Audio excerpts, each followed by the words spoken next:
안녕하세요. 저는 딸 한 명 있는 아줌마입니다. 딸이 아주 어릴 때 술 거롱뱅이 남편과 이혼하고 혼자서 식당 일을 하면서 애를 키웠어요. 다행히 딸은 애미 마음을 잘 헤아렸는지 한 번도 말썽 피우는 것 없이 착하게 자라서 외국인과 결혼을 해서 해외에서 가이드로 일을 하고 있습니다. 한 명 있는 자식 취직 보내고 나니 참 사는 게 뭔가 싶더라고요. 어차피 얘도 평생 내 옆에 있을 게 아니고 인생 더 덥다라고 생각하고 좀 울적하게 지내고 있었습니다. 그러다 아는 지인분이 등산을 자주 다니시고 있었어요. 그 지인이 제가 우울해하는 걸 아시니까 몇 번 산에 데리고 다니셨고 그 후부터 등산을 하면서 울적한 감정을 떨쳐낼 수 있었습니다. 그러다 지인을 따라서 등산 동호회도 몇 번 가게 되었다가 마음에 맞는 사람을 만나게 되었어요. 저와 살아온 삶이 비슷한 남자였습니다. 본인도 결혼하자마자 아내가 바람나서 도망갔고 딸 한 명 있었는데 어릴 때 교통사고로 하늘로 떠나 그 후로 매일 집에서 마시고 있다가 정신 차리고 중장비 기사로 하면서 살고 있다고 하더라고요. 마음이 쓰이더라고요. 어떤 기분인지 아니까. 참 사람 사는 게 뭔가 싶기도 하고 그렇게 저희는 서로의 지난 세월을 위로하며 술잔을 기울이고 등산 모임 외에도 따로 만나는 날들이 많았습니다. 그러다 자연스럽게 저희는 황혼 연애를 시작하게 되었습니다. 그이가 월세 때문에 짐을 빼서 저희 집에 들어오게 되었어요. 제가 살고 있는 집도 그렇게 좋은 곳이 아니었습니다. 평생을 뼈 빠지게 모은 돈으로 가난한 동네에 허름한 빌라가 있는 곳에 18평짜리 집이었어요. 딸 아이와 그곳에서 오랜 시간 살았기에 옆집 앞집 사람들과 전부 아는 사이였고 다들 좋으신 분들이라 품앗이 해주듯이 저희 딸도 돌봐주시곤 했으니까요. 그렇게 이 남자가 저희 집에 들어와 살게 되고 이웃분들과도 몇 번 마주친 적이 있었어요. 이 나이에 연애한다는 게 남사스러웠지만 죄 지은 것도 아니고 한평생을 이 나이에 이렇게 살아온 것이 후회스러웠기에 그렇게 살지 않으리라 다짐해서 그냥 떳떳하게 이 남자와 같이 동거했던 것이고요. 그러다 옆집에 친하게 지내던 할머니께서 저희 집에 문을 똑똑 두들기고 오셨어요. 정말 자상하시고 없는 형편에도 뭐 하나라도 저희 집과 나눠 먹으려고 해주시고 산에서 뜯어온 두릅이며 봄 새싹이며 아낌없이 나누어 주시고 쑥에서부터 감자, 옥수수까지 항상 나눠주시고 아이 학교 다닐 때 굶고 다니지 말라고 간식도 챙겨주셨거든요. 그런데 그런 옆집 할머니께서 몇 년 전부터 치매가 약간씩 오셔서 조금씩 정신 상태가 이상해지셨어요. 가끔씩 소리 지르거나 이상한 말을 하시길래 어디 아프신가 했는데 알고 보니 치매기가 있으셔서 그런 거라고 하더라고요. 자식들도 가난한 부모라고 돈 빨아먹을 거 없다고 옆집 할머니 다 내팽개치고 돌보려고 오지도 않다가 큰아들이 와서 귀찮으니 그냥 어디 시골 요양병원에 집어넣으려는 거 할머니께서 맨정신일 때 극구 거부하시고 자식들이랑 금전 관련해서 일체 도움받지 않을 거라고 하시다 혼자 계속 그 집에 사시는 것 같더라고요. 약을 먹으면 증상이 심해지지 않는다는 의사의 말에 따라 계속 약을 드시면서 혼자서 생활하는 거였고요. 그런 할머니가 수박 한 통을 사셨는데 너무 많다고 다 썰어가지고 쟁반에 담아 저희 집에 오신 겁니다. 저는 그때 머리를 감고 막 나올 때라 집에서 TV 보고 있던 그이한테 받아오라고 옆집 할머니가 문 두들기는 거라고 하고 내보냈죠. 그런데 그이가 문을 열고 수박을 받으려는 순간 옆집 할머니가 너 이놈 범죄자야. 이 썩을 노만이네 알제? 내가 뭐 하는 거냐고 소리 지르니까 이 할머니 피멍이 틀 때까지 냅다 패고 도망간 그놈 맞제? 내가 경찰에 신고할 거야. 하면서 소리를 지르고 무서워 부들부들 떨며 도망가시는 겁니다. 그이는 아니 이 할머니가 뭔 말이고 이게 누가 누구 보고 범죄자래. 남자면 다 범죄자야? 할머니 치매야? 생사람 잡네 이 사람이 진짜라고 엄청 화를 내는 겁니다. 생전 그런 모습은 처음이었어요. 저도 깜짝 놀라서 머리 말리다 말고 냅다 현관으로 나가는데 옆집 할머니가 너무 놀라서 도망가시려고 발을 헛디뎠고 계단 뒤로 떼굴떼굴 넘어지신 겁니다. 빌라라서 계단 폭이 굉장히 높고 바닥이 돌보라 더 딱딱해서 다치면 큰일 나는데 그곳에서 할머니가 고꾸라져 넘어지신 것이었어요. 머리에서는 피가 철철 나고 할머니는 기절하시고 그이는 황당해서 아무것도 못하고 있고 저는 너무 무서워 손에 든 휴대폰으로 119를 불렀습니다. 할머니는 바로 그 자리에서 응급실에 실려갔고요. 저는 옆집 할머니가 너무너무 걱정되어 발을 동동 구르고 있었는데 그이는 차마해서는 안 될 말을 하더라고요. 저 할머니 도망갔나? 어디서 누가 누구 보고 범죄자래? 아니 뭐 성추행범이라더니 그런 악마라는 이 말도 안 되는 헛소리를 짓거리다가 골로 간 거지. 하나도 안 불쌍해. 뭐 대한민국은 노인이라고 헛소리해도 다 참고 대우해줘야 하나? 그냥 콱 하늘나라로 갔으면 좋겠네. 저런 할망구는 빨리 저승 가는 게 대한민국 살리는 일이야. 아휴 내가 손 안 올린 거 다행으로 알아야지. 라면서 진짜 너무 욕을 하더군요. 제 앞에서는 한 번도 그런 모습을 보인 적이 없는 그이였는데 다친 할머니 앞에서 세상에 그런 말이 가당키나 하나요? 저는 너무 황당스럽고 어이가 없어서 그이한테 말했습니다.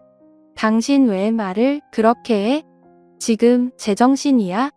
뭐 빨리 저승 갔으면 좋겠다고? 당신한테는 처음 보는 할머니일 수 있겠지만 나한테는 우리 딸 선녀처럼 돌봐주신 귀하고 감사하신 분이야. 그렇게 빼적마르고 몸도 안 좋으신데 나 먹으려고 무거운 수박 잘라서 쟁반에 썰어 오시고 그렇게 주려고 하다가 이 꼴 나신 건데 적당히 해. 진짜 당신 정 떨어진다. 난 당신 이런 사람인지 몰랐어. 할머니 아프니까 사람 보고 착각해서 그런 말 할 수도 있는 거지. 그거 보고 아파서 누워있는 사람한테 저승 가버리라고 말하는 게 정상이야? 정말 다시 보인다. 당신 정 떨어져. 라고 하고 그이를 눈으로 훅은 뒤 저는 할머니가 계신 병원으로 갔습니다. 다행히 할머니는 머리에는 큰 이상이 없었고 아주 경미한 뇌진탕 증상이 있어서 하루 정도 입원을 해서 살펴봐야 한다고 하더라고요. 귀 뒤쪽에서부터 왼쪽 머리 관자놀이 부분까지 찢어져서 그 부분을 봉합한 상태였고요. 할머니가 마취랑 약 기운에 쓰러져 잠들어 계셨습니다. 저는 할머니한테 너무 죄송스럽고 아까 할머니가 범죄자 어쩌고 한 이야기가 무슨 말씀인지 조금 더 구체적으로 듣고 싶기도 하고 여러모로 걱정되는 마음에 집에 안 가고 할머니 곁을 지켰어요. 그렇게 몇 시간이 지나자 할머니가 조금씩 눈을 뜨고 물을 찾으시더라고요. 저는 괜찮으세요? 머리 안 아프세요? 라고 걱정을 했습니다. 할머니는 눈을 뜨고 저를 보시자마자 엄마야 엄마야 하면서 말씀하시더라고요. 내가 치매기가 있어서 내가 안 믿을 거라는 거 안다. 내 며칠 전부터 아랫집 애한테 내가 남자 만난다고 데리고 산다는 거 들었다. 궁금하기도 하고 수박도 주고 싶기도 해서 너거 집 들렸는데 내 깜짝 놀랬다. 몇 년 전에 우리 집에 도둑 들고 우리 집에 경찰 오고 난리 났잖냐. 여튼 우리 아랫집 빌라 사람들은 다 아는 긴데 몇 년 전에 한 새벽에 요 앞 사거리에서 하도 가슴이 답답해서 바람 쐴 겸 나갔는데 그 대형 비닐 안쪽에서 여자 비명 소리가 들리는 기다. 내가 여자가 뭐 저렇게 빽빽 소리 지르나 무서운 일이 있나 싶어서 그쪽으로 가봤는데 덩치 큰 남자가 여자랑 실랑이를 벌이고 있는 기라. 저녀는 미친 듯이 울고 불고 파락을 하고 있고 내가 깜짝 놀라서 지팡이로 그 사내 놈을 막 찌르고 욕하고 꺼지라고 했지. 근데 그 남자가 어디서 할머니 주제에 참견이냐고 하면서 발로 나를 쓰러뜨리고 진짜 미친 듯이 밟는 기라.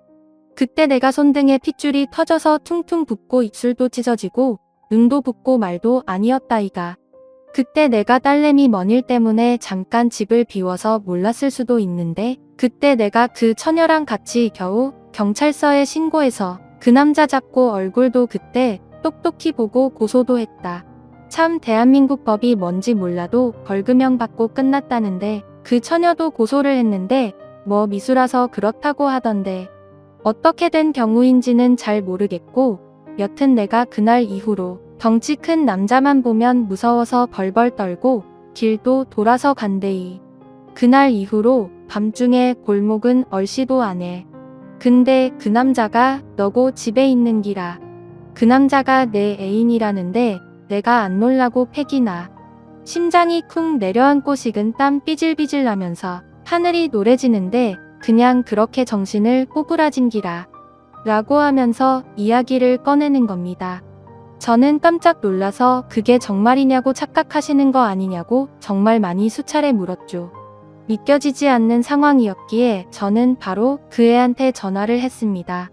전화를 수십 통 걸어도 안 받길래 저는 문자로 이 모든 상황을 말했습니다. 정말 할머니 때린 거 맞냐고 몇 년 전에 한 여자한테 나쁜 짓 하려다가 미수에 그친 거 맞냐고 막 따졌어요. 그이는 문자도 없고 그냥 아무 연락도 없었습니다. 전화기는 계속 꺼진 상태였고요.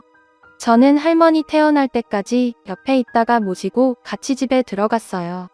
할머니가 본인 집에 소장이랑 그날 조사한 거랑 그 남자 이름이랑 다 있다고 해서 보여주신다고 하면서요. 그런데 정말 할머니 말씀이 맞았습니다. 그 남자가 맞았어요. 저는 소름이 끼쳐서 몸에 힘이 쫙 빠지더라고요. 알겠다고 잠깐만 몸 좀 추스리고 오겠다고 하면서 옆집 할머니 집에서 나와 저희 집으로 향했는데 저는 집에 들어가자마자 털썩 주저앉았습니다. 온 집안에 물건이 다 흩어져 있었고 서랍이란 서랍은 전부 나와 있었어요. 그리고 제가 중요한 물건들을 놓는 창고 안쪽은 전부 파헤쳐져 있었고 냉장고 문도 전부 열려 있었습니다. 다행히 중요한 물건을 놓는 장롱 안쪽에서 없어진 거는 크게 없었어요. 제가 며칠 전에 문서 정리를 싹 하고 도장이랑 그런 것도 전부 작은 가방으로 옮겨뒀었거든요. 그 남자가 한 짓이었습니다. 그리고 식탁 위에는 소름 끼치는 쪽지가 남겨져 있었습니다. 야 이년아, 그 할머니가 살린 거다. 라고요. 세상 다정하고 둘도 없는 남자인 것처럼 행동한 그 남자가 소름 끼치는 범죄자였고 그 사람한테 먼저 당했던 옆집 할머니가 기적처럼 그 남자를 마주하게 되고 그 남자의 실체를 저한테 알려준 거였어요. 저는 너무 놀라서 바로 경찰한테 전화해 신고를 했고 같이 등산 다녔던 언니한테도 이 말을 했습니다. 이 언니도 이 남자를 알고 있었거든요. 언니도 너무나 놀라면서 자기도 지금 연락 안 된다고 잠적하고 도망간 것 같다고 이 남자 다른 등산 동호회에서도 회장한테 1,000만 원 빌리고 지금 연락 안 돼서 당했다고 말했죠. 원래부터 아주 질이 떨어지는 그냥 밑바닥에서 굴던 그런 쓰레기였는데 동호회에 들어와 깨끗한 척하면서 사람 골탕 먹이려고 했던 사람이었던 거죠. 저는 정말 너무너무 소름이 몸에 쫙 끼치면서 무섭더라고요.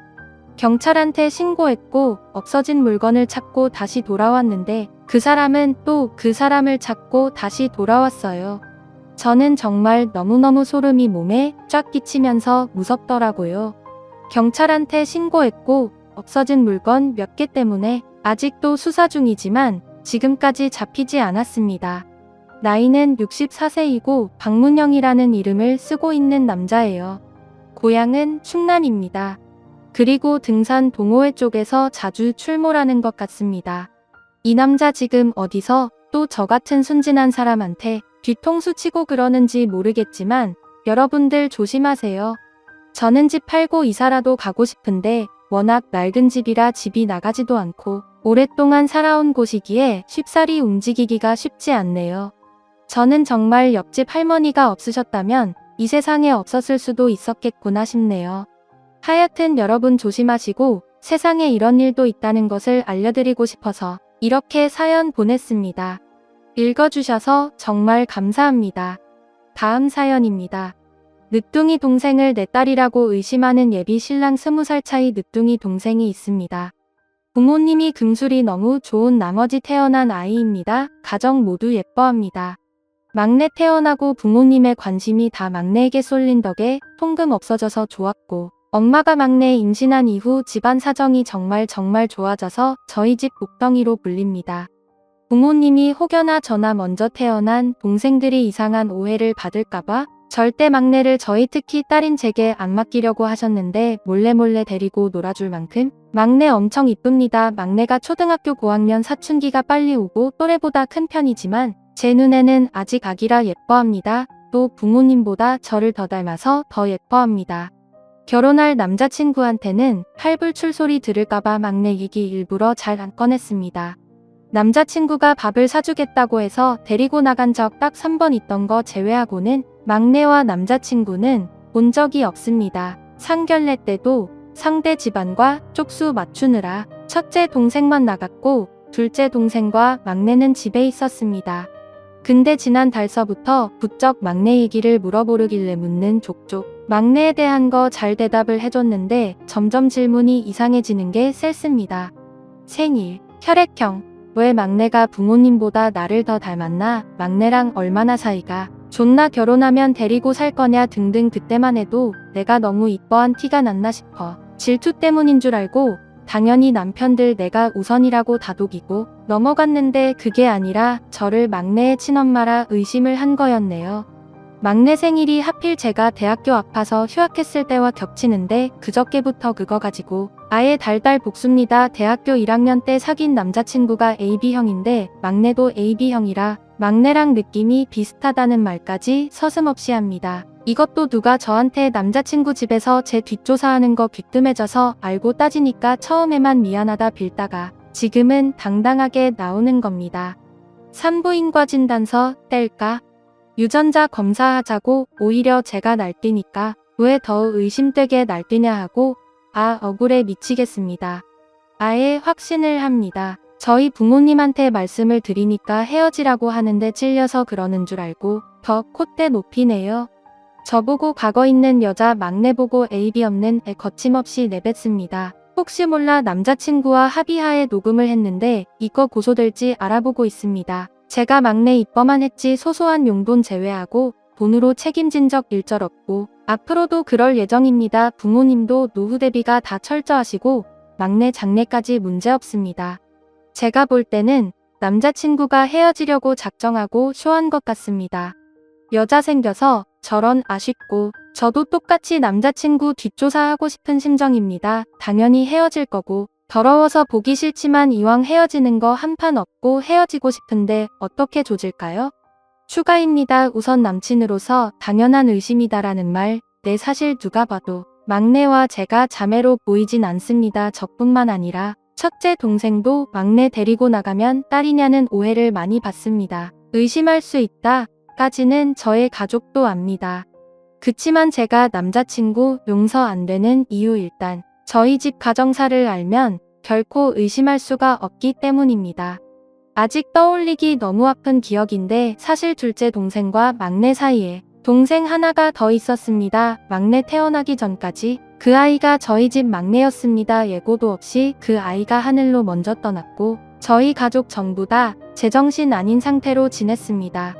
특히 그 후유증으로 둘째 동생 상태가 제일 심각했기에 가족 전부 각자 아픈 채 달래지도 못하고 둘째 동생 케어하느라 또해 먹고 몇 년은 서로 칼을 나를 겨눈 채 가족이지만 가족이 아닌 상태로 지냈다고 같습니다. 그 와중에 엄마가 막내 임신하고 나서 가족들이 다시 뭉쳤고 막내 태어나자마자 살 얼음판 걸었던 가족들이 다시 따뜻하게 변했습니다. 막내를 예뻐하는 이유는 단지 늑둥이라서가 아니라 막내의 탄생이 가족을 다시 뭉쳐준 계기였기에 더더욱 예뻐하는 정도가 컸던 것이었습니다. 남자친구는 대학 동기이고 입학 때부터 친했던 사이입니다. 그렇기에 저희 집 가정사 다 알고 있습니다. 막내 태어난 시점이 싸이월드 유행하던 때인데 미니 홈피에 엄마 임신해서 배부른 사진부터 막내 태어나자마자 병실에서 찍은 사진 같은 거 다 봤습니다. 사이 다이어리 같은데도 동생 곧 태어난다는 글 신나게 여러 번 적기도 했습니다. 제 숨겨진 딸이라면 그렇게 들떠있지 않았겠죠. 남자친구도 그거 기억하고 있습니다. 근데 하는 말이 사진은 조작 가능하지 않냐는 걸 압니다. 왜 이렇게 확신하냐니까 제 태도가 이상하답니다. 막내 태어나기 전부터 그 이후까지 여기저기 자랑하고 다닌 애가 자기랑 연애하자마자 막내 얘기 안 해버리는 게 수당하답니다. 막내에게 안 한 이유가 막내 커가면서 일을 부담스러워했고 또 주변에서도 팔불출이냐 동생 과보하냐 너 그러다 내 남친도 너 싫어할 거다 이런 식으로 자꾸 한 소리해서 그거 듣기 싫어서 안 했는데 이걸 이렇게 욕내요. 자기도 처음에 철석같이 저 믿었는데 막내 데리고 밥 먹은 날 옆모습이 저랑 너무 똑같았다고 소름이 끼쳤답니다. 자매는 닮을 수 있지 않냐니까 자매치고는 막내를 대하는 제 행동이 너무 엄마 같았답니다. 충분히 혼자 먹을 수 있는 아이 일일이 음식도 다 주고 닦아주고 잘 먹었냐 이렇게 물어보고 언니가 할 짓이냐는데 진짜 어이가 없었습니다. 저 때 막내가 왼팔을 다쳐서 혼자 먹을 수 없는 상태였거든요. 막내는 왼손잡이입니다. 애 아프다니까 못 나간다는 거 남자친구가 졸라서 데리고 나온 건데 졌단 말이나 들었습니다. 그리고 이 미친 인간, 어제 제전 남자친구한테도 막내 이야기로 연락을 했습니다. 전 남자친구가 대학 선배라 남자친구와도 안면이 있는 사이입니다.